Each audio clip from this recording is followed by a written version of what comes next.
This video is going viral after a woman freaks out on an airplane claiming that everyone on board was going to die after she saw a weird figure in black head to the back of the plane. Take a look. Say whatever you want. I'm telling you, I'm getting the off, and there's a reason why I'm getting the off, and everyone can either believe it or they cannot believe it. I don't give two but I am telling you right now, that mother back there is not real. And you can spit on this plane and you can die with them or not. I'm not going to. What's even scarier is that this comes just a couple of days after a British man on a flight from Croatia saw the same man and tried to open up the plane doors to escape him. What's going on? Check it out. Shapeshifter, right? That's what we're thinking. Okay, let's watch it again. This has been sent to me like 20 times for me to, analyze it to see what I think. Keep watching. Pay attention.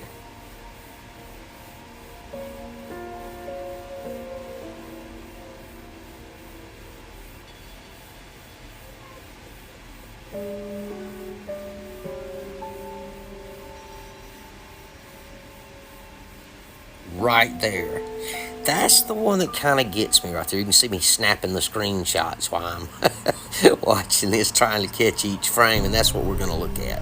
We're going to look at each frame on when it happens, and we're going to see what's going on. So first off, this is what we have, and I have to rule out every possibility. Is this a movie? I don't know, and I haven't seen it if it is, although I'm sure the comments will say it with no information or no links to back it up.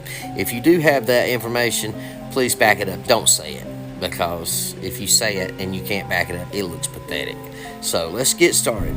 We see this first frame right here. You can see me snapping these frames, and I'm just going to show you through each one because we're going to look at it. This is a real thing. For me, it is. This is real. I'm not saying this video. I'm saying that this phenomena is very real, I think, considering personal things I've seen. Now, this video is more than likely AI. I'm going to go ahead and tell you that. But it might not be. So let's check it out. See this? Okay, now we see this. I've tried to lighten it up and clear it up. And look, usually when I do that, now I will say this, if it's artificial intelligence, it'll kind of gleam out. It'll fade out. I could not get the skull, the image to fade out whatsoever. I mean, it stayed solid. So that could have some authenticity to it. So let's check this next frame. Okay, then you can see this here. And actually, I got those two frames crossed up. And the other one goes after this one. So let's watch this one. I'm not going to even go back try to correct the video. We'll just go back. All right, so this is actually the second frame. Okay, so check that out. All right, let's go back. This is third frame. Now, right before she turns all the way around, this is what happens. This guy looks terrified. I don't have him on this image, but this is what ends up happening. That's the same person right there. Now, is this an AI generated? Is it AI generated content where this guy just looks like that the whole time and they've added everything else to me? Who knows? I'll let you leave the comments. You tell me. You tell me what's going on. Is this a shapeshifter? That mother back there is not real. And he looked back at her and said, I am going to take this whole plane down. We learn a new detail about the person who sat next to the woman on the plane who went viral. She did not disappear. She was going on a cruise, which would explain the disappearance. A woman who claims to be a friend of hers says this. Not drinking, not drunk. The guy sitting next to her, something was misplaced. She looked at him and he looked back at her and said, I am going to take this whole plane down. One of her family members commented under this creator's TikTok. She basically said that her cousin is physically home and okay. Mentally, she is traumatized and not okay. She wanted everybody in the thread to know her cousin does not drink and she does not take medication. She also wanted everybody to know that she is not a racist and that there was not a black man involved. You just wait for her to come out when she's ready and give her that space to do that. Most importantly, it's good to know that she's home and physically safe. Beyonce is caught shape-shifting OMG.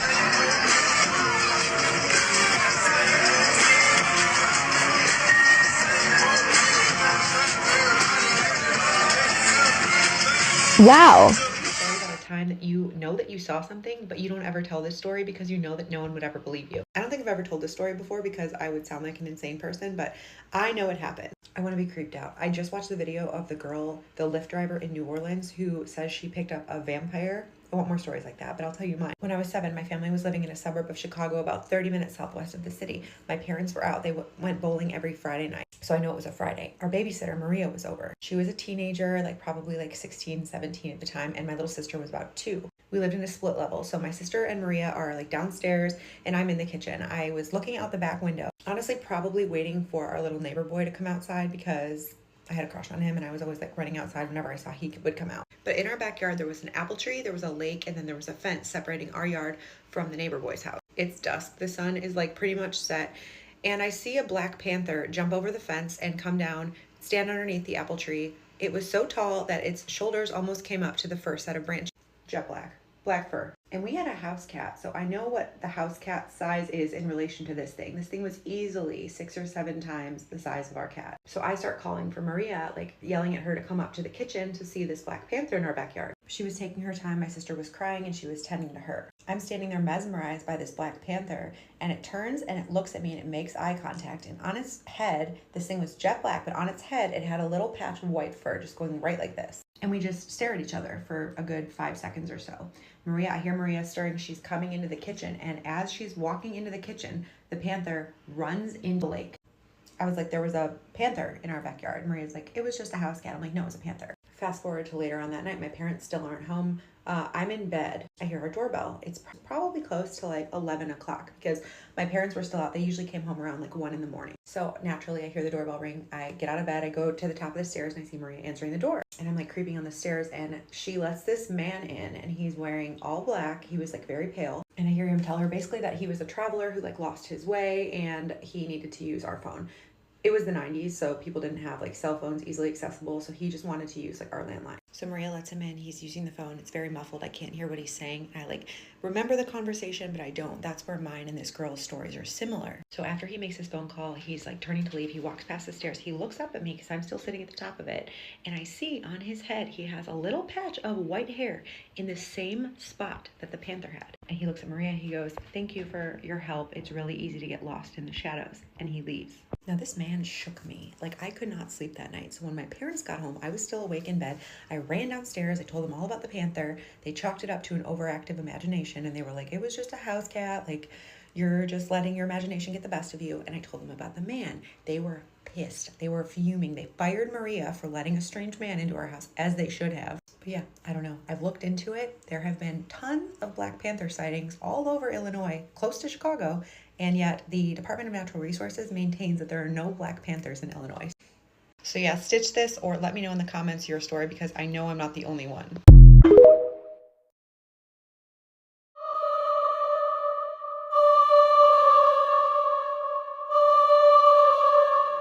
Shapeshifter I saw in my backyard in the 1990s, and it's crazy. When I posted this video originally, I thought it was just a panther and it was a coincidence and it was just a weird story that I thought nobody would ever believe me, but so many of you guys started commenting about how it was a shapeshifter, and then I got a crazy email. If you don't want to hear this guy's story in the email, just skip to this part. I got this email this morning and it gave me chills. Okay, so this person emails me and they said, "Hey, I just heard about your Black Panther sighting in the Chicago suburbs back in the 90s and I couldn't believe it. Did this happen to be in Lansing at the lake near Potts Park?" It was. I actually had a similar experience around the same time in the same area. I was a teenager at the time and living with my parents on the lake. I don't have TikTok. My ex-girlfriend from the time reached out on Facebook Messenger to send me your video. We haven't talked in years. I had to reach out to you to tell my story because my story is crazy similar. I was sitting in the yard by the lake with my then girlfriend when we noticed a shadowy figure moving along the shoreline. It wasn't quite nighttime, but dark enough where we couldn't see far into the distance. She pointed it out first, and we initially thought it was a man, but the figure seemed to morph and shift, its form changing between a large, dark beast or crouching man. It's hard to explain what it was, as there aren't really words that would do it justice what we saw. Before I could really comprehend what I was seeing, the man-cat slipped silently into the water, vanishing without a trace. The air around me felt charged with an eerie energy, and I remember having a goosebumps, and the hair on my arms was standing on end. It was one of the most unsettling and mysterious things I've ever witnessed. I haven't really told anyone about it because the entire time I just chalked it up to my mind playing tricks on me, and my then girlfriend and I convinced each other it was just a weird man going swimming. I don't really know. After that encounter, I sought out some answers and spoke to our old neighbor who lived near the lake. He was always kind of into weird stuff and spent a lot of time sitting in his yard and watching the water.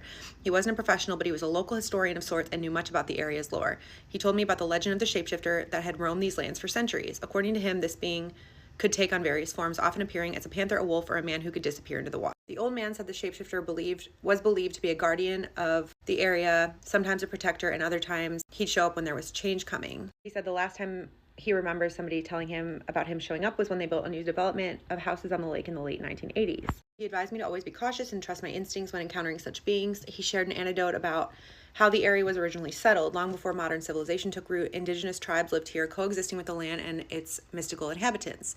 They respected the shapeshifter, viewing it as a spirit of the earth. When the first European settlers arrived, they ignored the warnings and built too close to the sacred spots. Strange phenomena like animals and crops disappearing and eerie sightings bothered them until they learned to respect the land's ancient mysteries. The old man believed that the shapeshifter still watched over these lands, reminding those who live there to honor the past and tread carefully. And he says, I'm not sure what to make of it all, but I can't help but feel that our stories are connected in some way. Maybe there's a deeper mystery at play here.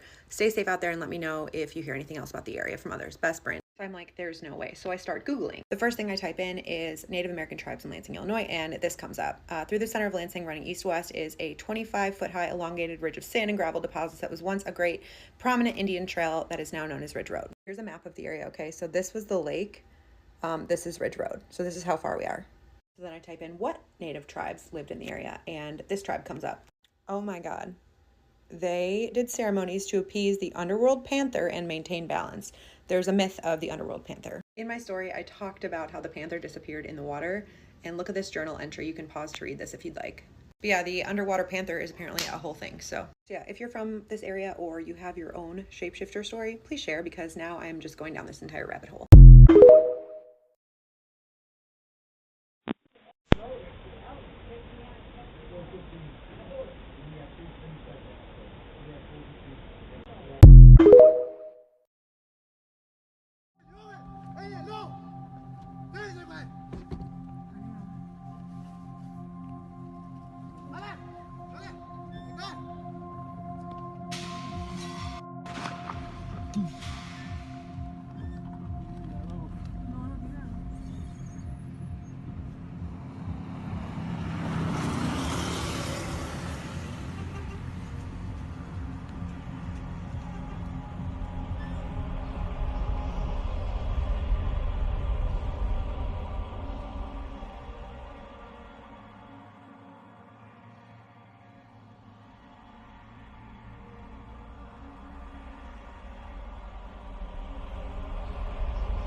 Y'all, I can't even right now.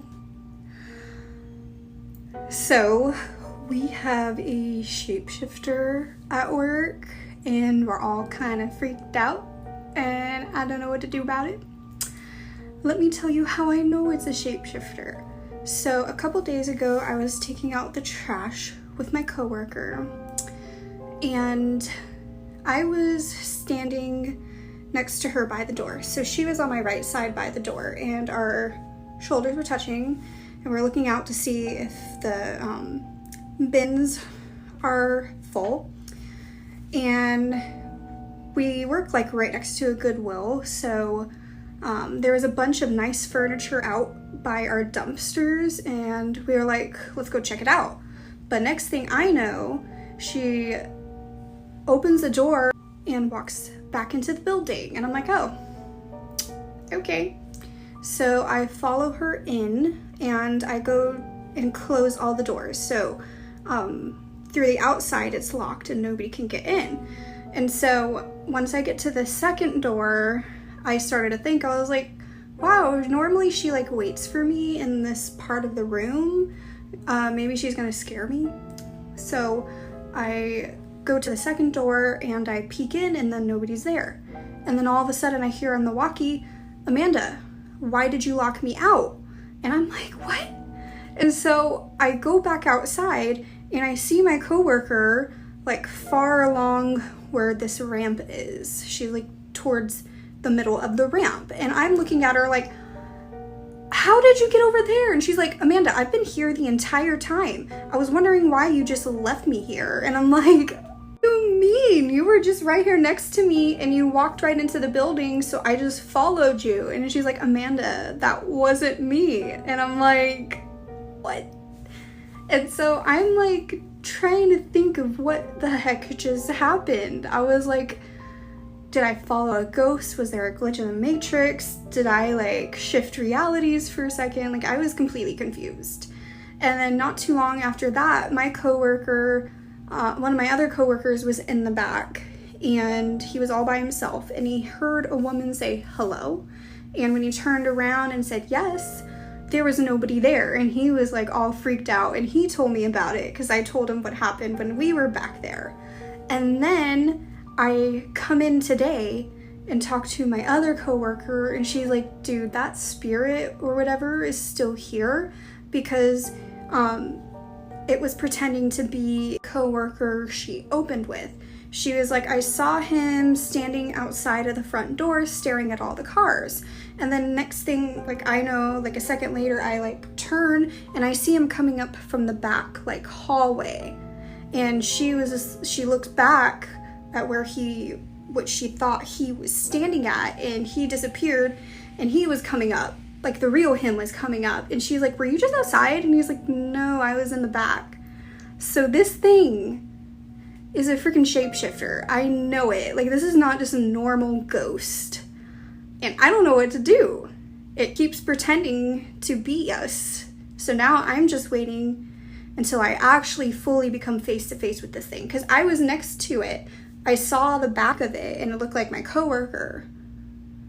But I haven't seen this thing face to face and I'm freaked out. Like, what do I do? And the thing is, it knows I'm onto it. So this is gonna be interesting. Pray for me. Let's hope I don't get hurt.